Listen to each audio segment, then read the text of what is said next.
Tu te surprends parfois à faire des choses étranges, des gestes que tu ne comprends pas, des pensées qui tournent en rond, des habitudes que tu caches même à toi-même. Tu n'es pas seul, car dans le silence de nos cœurs, dans les recoins invisibles de notre esprit, se cachent des vérités que nous refusons souvent d'affronter. Jésus nous rappelle que ce qui est caché finit toujours par être révélé. Il n'y a rien de caché qui ne doive être découvert, ni de secret qui ne doive être connu. Luc 8, 17. Ces habitudes, aussi étranges qu'elles paraissent, ne sont pas des anomalies isolées. Elles sont communes à beaucoup, des langages silencieux de l'âme humaine, des signes que quelque chose en toi cherche à parler, à guérir, à s'éveiller. Aujourd'hui, je t'invite à regarder ces habitudes d'un œil nouveau, non pas comme des faiblesses ou des folies, mais comme des portes vers une plus grande sagesse, vers un réveil spirituel. Car même dans ce qui semble bizarre, Dieu œuvre. Et le Christ marche à tes côtés, prêt à transformer ce que tu considères comme étrange en lumière, en force, en liberté. Es-tu prêt à voir ce que ton âme essaie de te dire ? 1. Se parler à soi-même. Le monologue du désert. Il y a des choses que l'on dit sans voix, des phrases que personne n'entend, sauf soi. Elles surgissent quand le monde s'éteint, quand le bruit baisse d'un cran, quand les visages s'éloignent et que le silence revient, comme une marée lente sur la plage de nos pensées. Tu t'es surpris à le faire. Dans un couloir vide, dans ta cuisine à l'aube, sur un banc de parc où personne ne te voit. Tu as parlé, à voix basse, à mi-mot, peut-être même sans bouger les lèvres. Et tout de suite, tu t'es senti étrange. Un peu fou, peut-être. Mais ce murmure, était-il vraiment adressé à toi ? Ou bien à quelqu'un d'autre, que ton cœur appelait sans le savoir ? Car il y a des déserts qui ne sont pas faits de sable. Ce sont des déserts d'âme. Et dans ces déserts, les êtres humains deviennent prophètes sans le vouloir, murmurant à l'invisible comme s'ils s'attendaient à une réponse. Pourquoi crois-tu que les anciens ermites se retiraient dans le désert pour prier ? Parce qu'ils y cherchaient en la voix. Toi aussi, tu la cherches. Mais tu l'as oubliée. Alors tu t'en inventes une autre. Tu te parles. Il y a un mystère ici. Ce dialogue intérieur, que tu penses privé, solitaire, absurde parfois, n'est pas un hasard. Il est un reste de quelque chose de plus ancien. Un souvenir presque éteint d'un temps où l'homme parlait avec Dieu comme avec un ami. Ils entendirent la voix de l'Éternel Dieu qui parcourait le jardin vers le soir. Genèse 3, 8. Avant même que l'homme sache prier, il savait écouter. Et aujourd'hui encore, cette écoute revient, déguisée, dissimulée, dans ton monologue. Tu crois peut-être que tu fuis quelque chose. Mais peut-être est-ce l'inverse. Quelque chose te poursuit. Une voix, une question, une présence. Pourquoi te parles-tu ? Te parles-tu ? Et à qui ? Parfois, ce sont des reproches, des doutes. Tu te répètes des choses du passé, tu rejoues des scènes, tu défends ta mémoire, tu accuses ta conscience. Mais au fond, qu'est-ce que tout cela sinon une tentative de justice ? Une manière d'examiner ton âme, de juger tes intentions ? Tu deviens ton propre tribunal, et ce tribunal est sévère. Mais Jésus est venu pour renverser ce tribunal intérieur, non pas pour abolir la vérité, mais pour lui donner un visage d'amour. Je ne suis pas venu pour juger le monde, mais pour sauver le monde. Jean 12, 47. Il y a dans ton esprit une chambre secrète. Tu n'y invites personne. Mais chaque fois que tu es seul, tu y retournes. Tu y parles. Tu t'y confesses. Tu t'y racontes. Et souvent, tu demandes. Pas toujours clairement, pas toujours consciemment, mais tu demandes. Tu formules mal, mais tu ressens fort. Et ce ressenti, c'est une prière déguisée. Ce que je vous dis dans les ténèbres, dites-le en pleine lumière. Et ce que vous entendez à l'oreille, proclamez-le sur les toits. Matthieu 10, 27. Écoute bien cela. Quand tu te parles, tu t'ouvres. Et dans cette ouverture, quelque chose descend. Un souffle, un murmure plus ancien que tes pensées. Quelque chose qui te connaît mieux que toi-même. Quelque chose qui t'attend depuis toujours. Imagine ceci. Un enfant perdu dans une grande maison. Il parle tout seul pour ne pas avoir peur. Il raconte ce qu'il voit, il chante, il discute avec des fantômes imaginaires.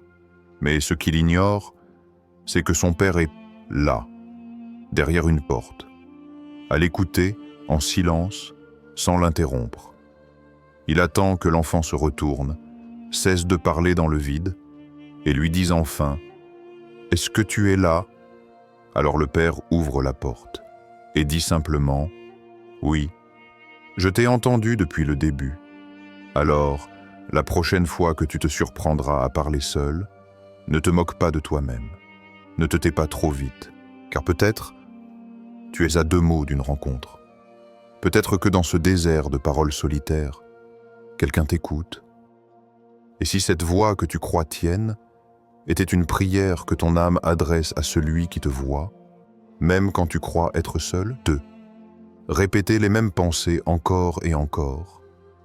Regarde cette femme devant son miroir. Elle y voit un visage familier. Et pourtant, chaque jour, ses yeux se posent sur cette phrase lourde comme une pierre. Je ne suis pas assez bien.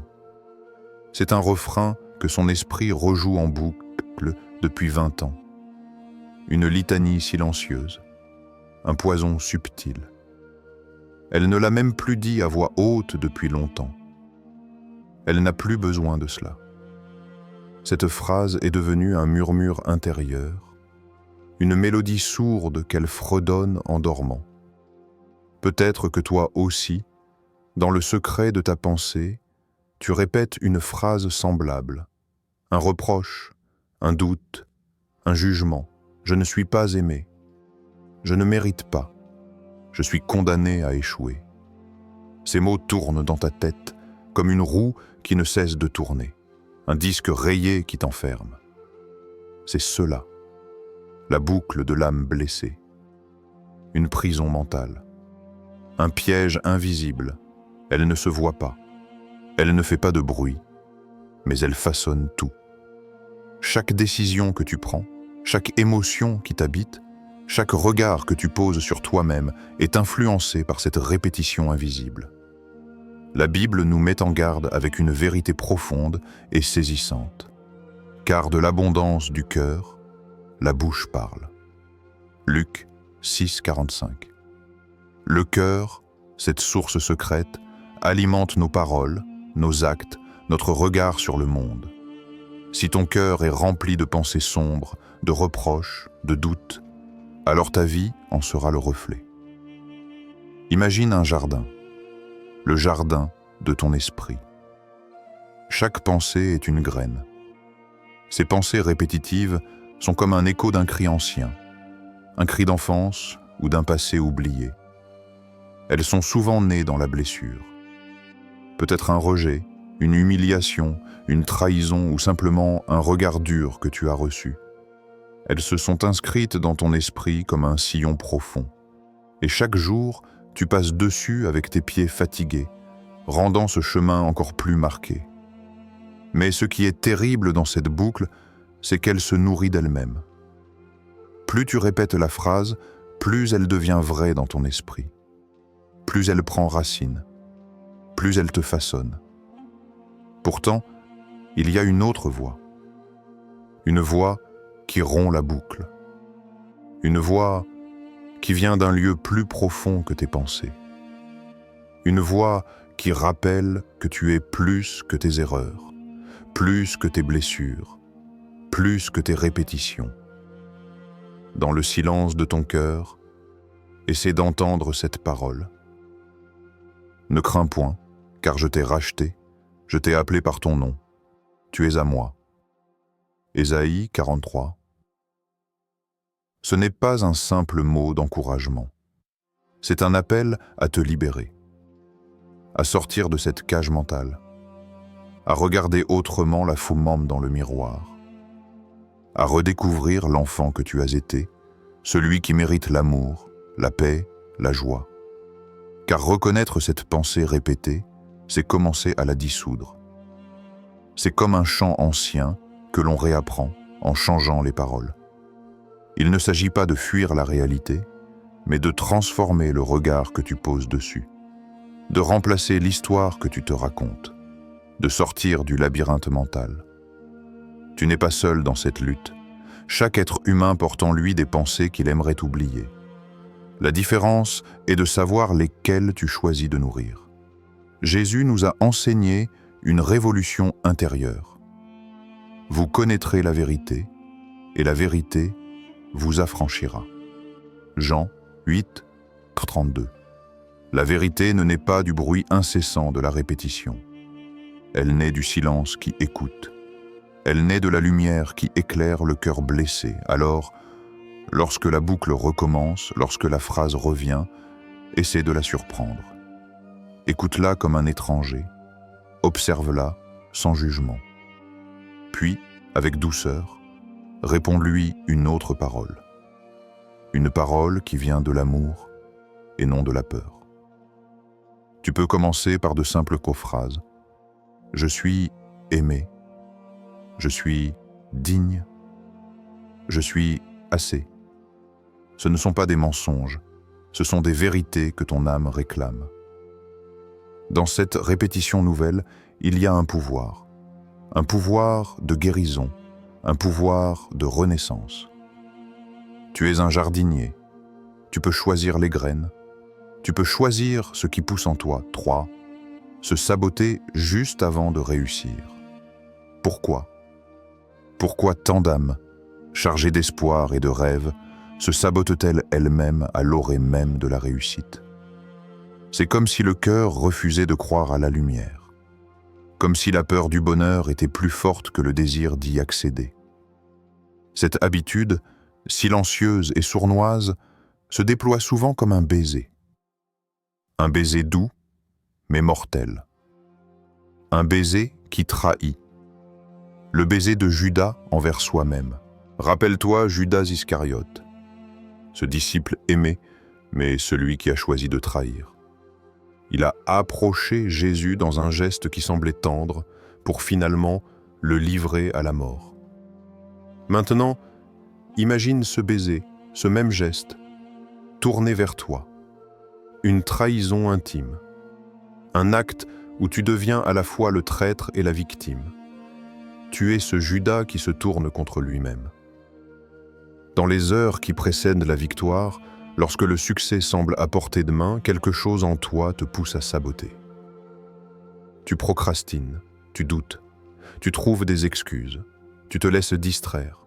Ou pire, tu t'auto-sabotes par des paroles, des actes qui minent ton propre chemin. Ce phénomène est profond. Il est enraciné dans la peur. Peur d'être vulnérable, peur d'être jugé, peur que finalement tu ne sois pas digne. Il y a aussi une étrange illusion de contrôle dans cet échec programmé. L'âme préfère souvent une chute maîtrisée plutôt que le saut dans l'inconnu de la réussite. La chute, aussi douloureuse soit-elle, semble familière, tangible, maîtrisable. Le succès, lui, est un territoire inconnu, effrayant. Cette lutte intérieure est bien décrite par les paroles de Jésus au jardin de Gethsémani. L'esprit est bien disposé, mais la chair est faible. Matthieu 26, 41. Il y a en toi un combat, une tension presque sacrée. Ton esprit veut avancer, veut croire, veut espérer. Mais ta chair, ton corps, tes émotions, ta peur enfouie, plie, tremble, recule. La trahison de Judas est plus qu'une simple histoire biblique. C'est une parabole de ton âme. Un rappel que même ceux qui marchent vers la lumière peuvent succomber à leurs propres ténèbres. Mais le plus tragique, c'est que ce baiser de Judas envers soi-même est souvent silencieux, invisible aux yeux du monde.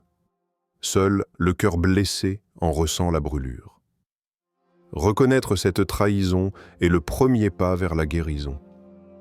Elle te montre où se cachent tes peurs. Elle met en lumière les blessures anciennes que tu portes.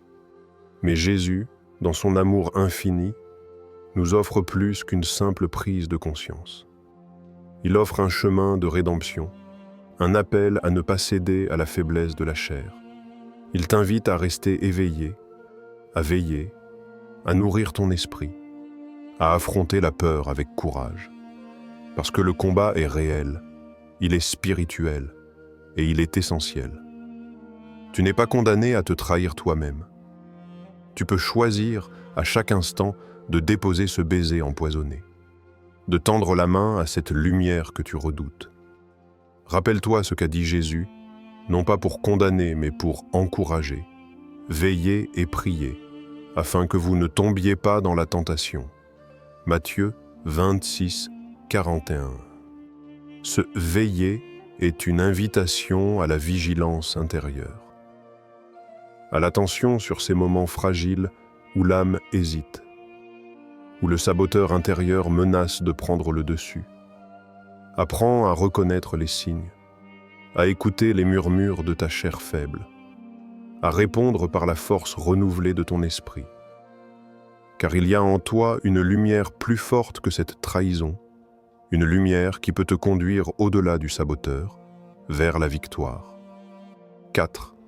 Imaginez des scénarios négatifs. Il y a un jeune homme. Chaque soir, il se tient à genoux, ferme les yeux et parle à Dieu. Il prie avec ferveur, implore la paix, demande la force. Mais dès que le soleil se lève, son esprit s'égare. Il s'en va bâtir des châteaux faits non pas de pierre ou de lumière, mais d'ombre et de peur. Il imagine sa ruine. Pierre après pierre, les murs s'élèvent, lourds, menaçants. Les fenêtres s'obscurcissent sous le poids des doutes hautes. Chaque couloir, chaque salle est un labyrinthe d'angoisse. Ce jeune homme est un architecte, mais il construit un empire de malheur, un royaume invisible où il est à la fois roi et prisonnier.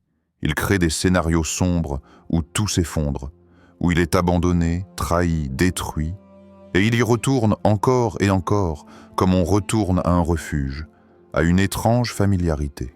C'est que, dans l'esprit humain, la peur est un faux gardien. Elle donne l'illusion de prévoir, d'anticiper, de contrôler. C'est une danse étrange entre la lumière et l'ombre.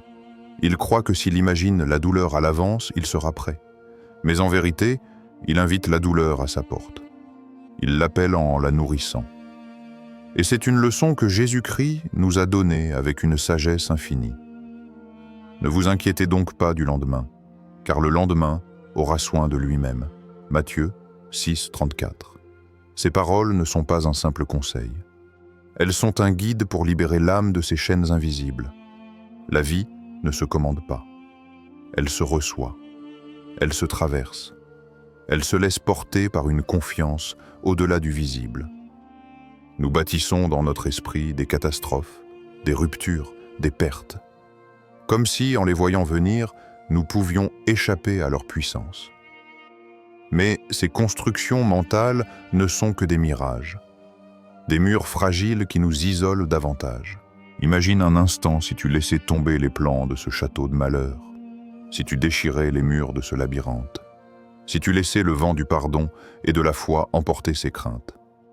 L'architecte du malheur deviendrait alors un bâtisseur de paix, un créateur de lumière. Regarde autour de toi. La nature ne s'inquiète pas de demain. Les fleurs s'épanouissent au rythme du soleil. Les rivières coulent sans crainte de la tempête. Tu es partie de cette création. Et pourtant, tu portes souvent sur tes épaules des fardeaux invisibles. Jésus nous invite à déposer ses poids, à ne pas se laisser consumer par la peur. En cette invitation, il y a un appel à la liberté, à la confiance, à la foi, pour ta conscience. Car à chaque pensée d'angoisse, c'est une porte que tu fermes. À chaque doute anticipé, c'est une lumière que tu éteins. La parole de Jésus est là, comme un phare dans la nuit, comme un souffle qui apaise la tempête intérieure. Il ne s'agit pas de nier la difficulté, mais de ne pas la laisser gouverner ton esprit. Ou bien, est-il plus sage de vivre pleinement aujourd'hui, de déposer la peur, de cultiver la paix au fond du cœur? Tu es l'architecte de ta vie. Choisis les pierres que tu poses. 5. Ressentir un vide juste après un moment heureux.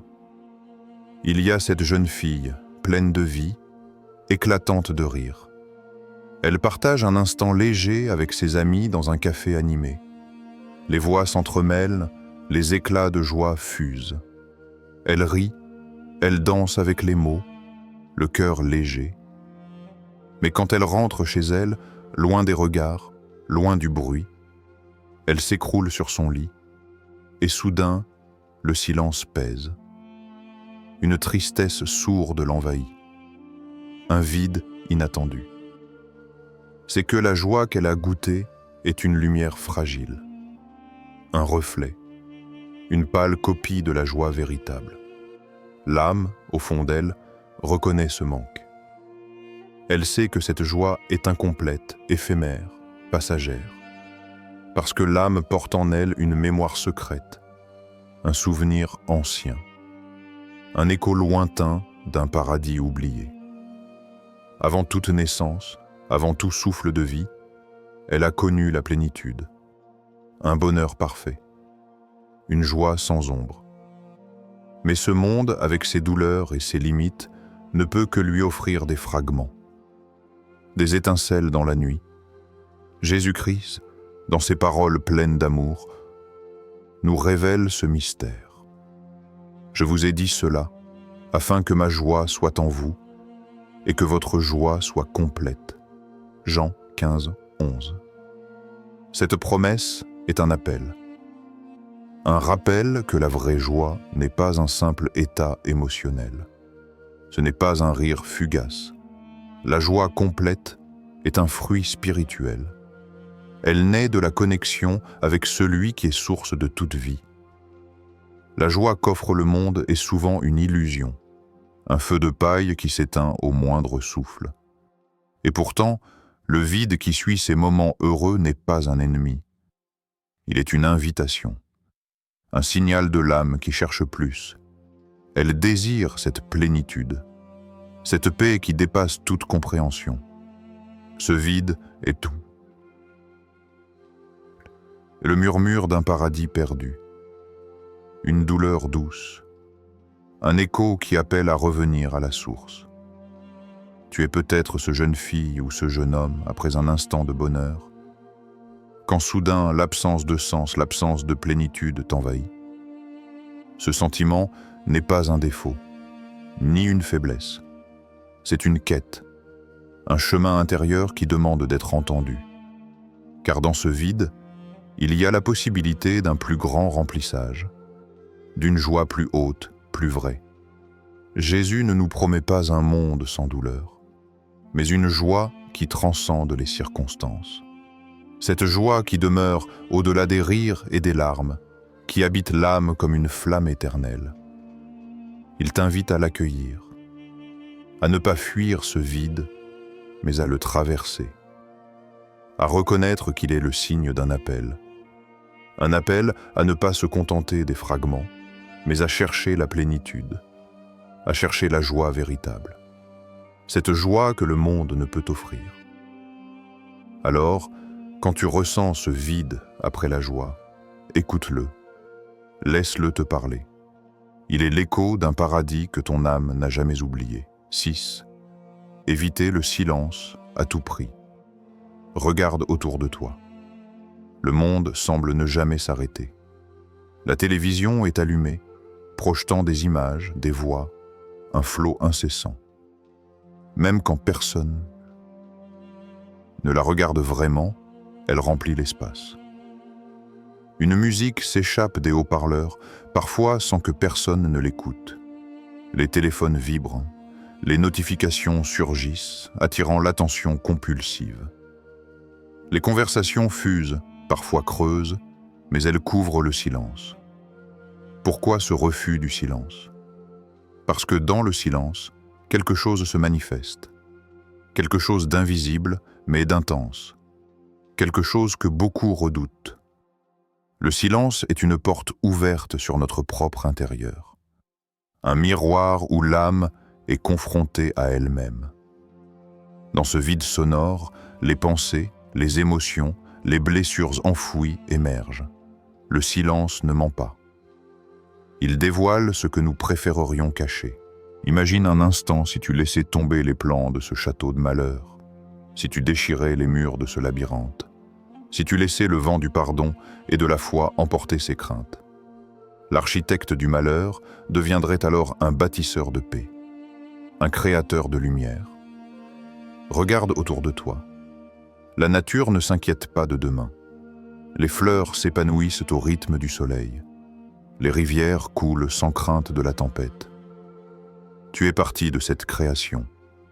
Et pourtant, tu portes souvent sur tes épaules des fardeaux invisibles. Jésus nous invite à déposer ses poids, à ne pas se laisser consumer par la peur. En cette invitation, il y a un appel à la liberté, à la confiance, à la foi, pour ta conscience. Car à chaque pensée d'angoisse, c'est une porte que tu fermes. À chaque doute anticipé, c'est une lumière que tu éteins. La parole de Jésus est là, comme un phare dans la nuit, comme un souffle qui apaise la tempête intérieure.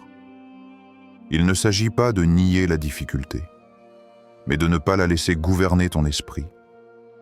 Ou bien, est-il plus sage de vivre pleinement aujourd'hui, de déposer la peur, de cultiver la paix au fond du cœur? Tu es l'architecte de ta vie. Choisis les pierres que tu poses. 5. Ressentir un vide juste après un moment heureux. Il y a cette jeune fille, pleine de vie, éclatante de rire. Elle partage un instant léger avec ses amis dans un café animé. Les voix s'entremêlent, les éclats de joie fusent. Elle rit, elle danse avec les mots, le cœur léger. Mais quand elle rentre chez elle, loin des regards, loin du bruit, elle s'écroule sur son lit, et soudain, le silence pèse. Une tristesse sourde l'envahit, un vide inattendu. C'est que la joie qu'elle a goûtée est une lumière fragile, un reflet, une pâle copie de la joie véritable. L'âme, au fond d'elle, reconnaît ce manque. Elle sait que cette joie est incomplète, éphémère, passagère, parce que l'âme porte en elle une mémoire secrète, un souvenir ancien, un écho lointain d'un paradis oublié. Avant toute naissance, avant tout souffle de vie, elle a connu la plénitude, un bonheur parfait, une joie sans ombre. Mais ce monde, avec ses douleurs et ses limites, ne peut que lui offrir des fragments, des étincelles dans la nuit. Jésus-Christ, dans ses paroles pleines d'amour, nous révèle ce mystère. Je vous ai dit cela, afin que ma joie soit en vous et que votre joie soit complète. Jean 15, 11. Cette promesse est un appel. Un rappel que la vraie joie n'est pas un simple état émotionnel. Ce n'est pas un rire fugace. La joie complète est un fruit spirituel. Elle naît de la connexion avec celui qui est source de toute vie. La joie qu'offre le monde est souvent une illusion, un feu de paille qui s'éteint au moindre souffle. Et pourtant, le vide qui suit ces moments heureux n'est pas un ennemi. Il est une invitation, un signal de l'âme qui cherche plus. Elle désire cette plénitude, cette paix qui dépasse toute compréhension. Ce vide est tout. le murmure d'un paradis perdu, une douleur douce, un écho qui appelle à revenir à la source. Tu es peut-être ce jeune fille ou ce jeune homme après un instant de bonheur, quand soudain l'absence de sens, l'absence de plénitude t'envahit. Ce sentiment n'est pas un défaut, ni une faiblesse. C'est une quête, un chemin intérieur qui demande d'être entendu. Car dans ce vide, il y a la possibilité d'un plus grand remplissage, d'une joie plus haute, plus vraie. Jésus ne nous promet pas un monde sans douleur, mais une joie qui transcende les circonstances. Cette joie qui demeure au-delà des rires et des larmes, qui habite l'âme comme une flamme éternelle. Il t'invite à l'accueillir, à ne pas fuir ce vide, mais à le traverser, à reconnaître qu'il est le signe d'un appel. Un appel à ne pas se contenter des fragments, mais à chercher la plénitude, à chercher la joie véritable. Cette joie que le monde ne peut offrir. Alors, quand tu ressens ce vide après la joie, écoute-le, laisse-le te parler. Il est l'écho d'un paradis que ton âme n'a jamais oublié. 6. Éviter le silence à tout prix. Regarde autour de toi. Le monde semble ne jamais s'arrêter. La télévision est allumée, projetant des images, des voix, un flot incessant. Même quand personne ne la regarde vraiment, elle remplit l'espace. Une musique s'échappe des haut-parleurs, parfois sans que personne ne l'écoute. Les téléphones vibrent, les notifications surgissent, attirant l'attention compulsive. Les conversations fusent, parfois creuses, mais elles couvrent le silence. Pourquoi ce refus du silence? Parce que dans le silence, quelque chose se manifeste. Quelque chose d'invisible, mais d'intense. Quelque chose que beaucoup redoutent. Le silence est une porte ouverte sur notre propre intérieur. Un miroir où l'âme est confrontée à elle-même. Dans ce vide sonore, les pensées, les émotions, les blessures enfouies émergent. Le silence ne ment pas. Il dévoile ce que nous préférerions cacher. Alors, face à cette vulnérabilité, beaucoup choisissent le bruit. Le bruit devient un exorcisme, une façon de chasser les fantômes intérieurs. Un masque jeté sur l'angoisse, la solitude, la peur. Mais le Christ, lui, n'a jamais fui le silence. Au contraire, il s'y retirait pour prier, pour se reconnecter, pour écouter la voix de Dieu. Il nous enseigne ainsi une autre manière d'habiter le silence. Pas comme une absence à remplir, mais comme une présence à accueillir. Dans l'Évangile, selon Matthieu, il dit « Mais toi, quand tu pries, entre dans ta chambre, ferme ta porte et prie ton Père qui est dans le secret. » Matthieu 6, 6. Ce secret est le lieu du silence sacré. Là où l'âme se dépose, se purifie, se régénère. Le silence est alors une rencontre, une conversation profonde entre le cœur et le divin, une danse silencieuse de l'esprit. Dans ce silence, le tumulte extérieur s'efface, les bruits du monde perdent leur emprise, et une paix nouvelle naît. Mais cette paix demande du courage. Le courage de s'arrêter, de se tourner vers soi-même, de regarder sans détourner les yeux. Le silence ne doit pas être redouté. Il est un refuge, un sanctuaire intérieur. Il peut aussi devenir un creuset de transformation, là où les vieilles peurs se dissolvent, où la lumière perce les ombres.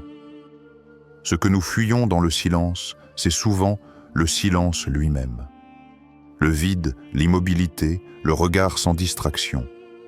Mais le Christ nous montre une voie d'accueil du silence, de confiance.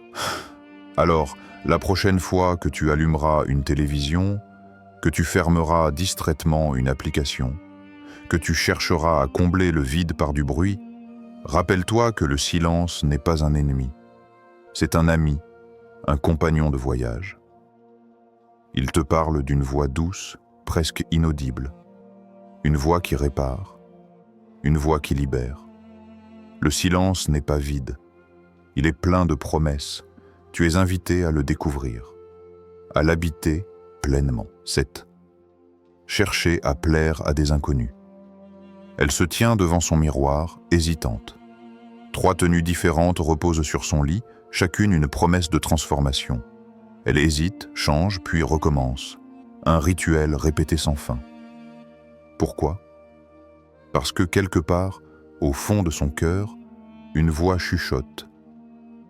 Si je pouvais seulement plaire, alors je serais enfin vu, enfin aimé. Un peu plus loin, un jeune homme scrolle. Des photos, des vidéos, des commentaires. Chaque like est une validation, chaque notification un souffle de vie. Il façonne son image, soigne son apparence, comme un artisan qui offre une œuvre au jugement d'un public invisible. Dans ce théâtre moderne, nous jouons tous un rôle. Nous créons des masques. Nous tissons des façades. Parce que notre âme est née pour adorer. Elle cherche à plaire, mais pas à n'importe qui. Elle cherche le regard de celui qui nous a créés. Un regard d'amour infini, inconditionnel, qui ne se lasse jamais. Dans sa quête, elle se perd. Elle cherche la gloire, mais pas la gloire divine. Elle se jette dans les bras du jugement humain, espérant y trouver sa valeur. Jésus nous avertit, dans la vérité tranchante de ses paroles, « Comment pouvez-vous croire, vous qui tirez votre gloire les uns des autres, et qui ne cherchez pas la gloire qui vient de Dieu seul ?» Jean 5, 44. Car derrière chaque like, chaque compliment superficiel, il y a un désert, un vide immense. L'adoration masquée est une prison dorée. On y enferme son âme dans le besoin de reconnaissance, dans la peur du rejet. Mais le vrai regard, celui de Dieu, libère. Il ne juge pas selon les apparences. Il voit la lumière cachée sous les cendres. Il aime la beauté intérieure, celle qui ne se vend ni ne s'achète. Alors, regarde-toi dans le miroir. Vois au-delà des tenues, des filtres, des images. Vois ton âme nue, précieuse, unique. Et offre-lui ce regard divin que rien ni personne ne pourra jamais te donner. Dans ce don, trouve la paix, le véritable regard, celui qui comble le vide et apaise la quête. 8. Rêver d'une vie complètement différente. Chaque soir, dans le silence du monde endormi, ils ferment les yeux. Ils s'allongent, fatigués par la journée, mais leurs esprits s'élèvent ailleurs. Dans un lieu qu'ils n'ont jamais connu, mais qui brûle au fond d'eux comme une étoile invisible. Ils rêvent d'une autre vie, d'un autre corps, peut-être plus léger, plus libre. D'une maison au-delà des murs, des villes, des frontières. D'un nom qui résonnerait avec la vérité, non avec les masques du monde. Ces rêves ne sont pas toujours nés d'ambition ou d'envie. Parfois, ils sont simplement un soupir d'âme emprisonnée dans la routine, les blessures, les illusions. Ce soupir est une mélodie secrète, une musique intérieure qui murmure « il y a plus que cela ». Au-delà des attentes, des jugements, des désirs superficiels, ton âme sait. Elle sait qu'elle est faite pour autre chose, quelque chose de plus grand, plus pur, plus éternel. Ce n'est pas une fuite dans l'imaginaire, c'est une intuition profonde, une brèche dans la réalité. Jésus, dans sa sagesse infinie, a parlé de cette vérité à ceux qui l'écoutaient. Dans la maison de mon Père, il y a plusieurs demeures. Je vais vous préparer une place. Jean 14, 2. Ces paroles sont un écho pour ceux qui cherchent sans savoir. Une promesse d'un foyer où l'âme peut enfin respirer. Où la quête de sens, de paix, de lumière trouve son aboutissement. Imagine ce foyer. Un lieu où l'amour n'est pas conditionné, où la douleur est apaisée, où le temps s'efface devant l'éternité. Dans le tumulte de ta vie, ce rêve peut sembler loin, inaccessible, presque irréel. Mais il est plus réel que tout ce qui t'enchaîne. Il est le souffle divin qui t'anime, la lumière qui perce l'obscurité. Ce rêve, ce soupir, c'est ton âme qui crie silencieusement. Elle réclame sa liberté. Elle appelle à la maison. Et si tu l'écoutais vraiment, si tu cessais de fuir, et que tu suivais cette lumière intérieure, chaque pas, même incertain, même douloureux, te rapproche de cette demeure promise. Et dans cette quête, tu n'es jamais seul. Car celui qui prépare la place t'accompagne. Il connaît tes faiblesses, tes peurs, tes doutes. Et pourtant, il t'aime sans condition. Ton rêve n'est pas une illusion. Il est de la vérité qui sommeille en toi. Le chemin est là, invisible aux yeux du monde, mais lumineux pour celui qui regarde avec le cœur. Chaque rêve, chaque soupir, chaque prière silencieuse est une pierre sur ce chemin. Tu les as peut-être déjà remarquées, ces habitudes étranges qui te traversent. Ces petits gestes que tu fais sans y penser, ces pensées qui tournent en boucle, ces silences que tu refuses, ces rêves d'ailleurs qui hantent tes nuits, ces besoins secrets d'être vu, aimé, reconnu. Elles t'accompagnent comme des compagnons silencieux, des chaînes invisibles, parfois lourdes, parfois légères, mais toujours présentes. Le monde les regarde avec un œil moqueur, un sourire sceptique. Il dit « bizarre ». Mais Dieu, lui, regarde autrement. Il voit au-delà de l'apparence, au-delà des gestes. Il écoute le murmure profond de ton âme, ce langage secret que seuls les cœurs brisés peuvent entendre. Ces habitudes que tu as peut-être rejetées, combattues, elles sont peut-être des appels à sortir de l'ombre, à ouvrir les portes de ta conscience, à reconnaître la vérité qui sommeille en toi. Et si ces gestes, ces pensées, ces élans étaient les messagers de ton esprit, les sentinelles de ton cœur qui te rappellent que tu n'es pas seul, que tu es en exil, oui, mais que le royaume est proche, qu'il t'attend patiemment, qu'il frappe doucement à la porte que tu fermes parfois de peur ou d'oubli. Jésus, dans sa sagesse infinie, nous tend cette promesse, un écho d'espérance pour tous les âmes errantes. Voici, je me tiens à la porte et je frappe. Si quelqu'un entend ma voix et ouvre la porte, j'entrerai chez lui. Apocalypse 3, 20. Imagine ce moment, le silence avant que tu n'ouvres, le frisson d'espoir, la main qui se tend, la lumière qui entre doucement dans la pièce sombre de ton être. Ce murmure fragile, mais persistant, qui te guide, te pousse, t'appelle à sortir de la nuit, à franchir le seuil d'une vie nouvelle. Il ne s'agit pas de changer pour plaire au monde, mais de retrouver ce que tu es vraiment, ce que Dieu a déposé en toi comme une lumière inextinguible, même dans les ténèbres. Tu n'es pas défini par ces habitudes, mais par la manière dont tu choisis de les entendre. Là, au cœur de ton être, se trouve une vérité plus grande, une promesse de paix, de liberté, d'amour inconditionnel. Alors, écoute, laisse le silence te parler, ouvre la porte. Le royaume t'attend.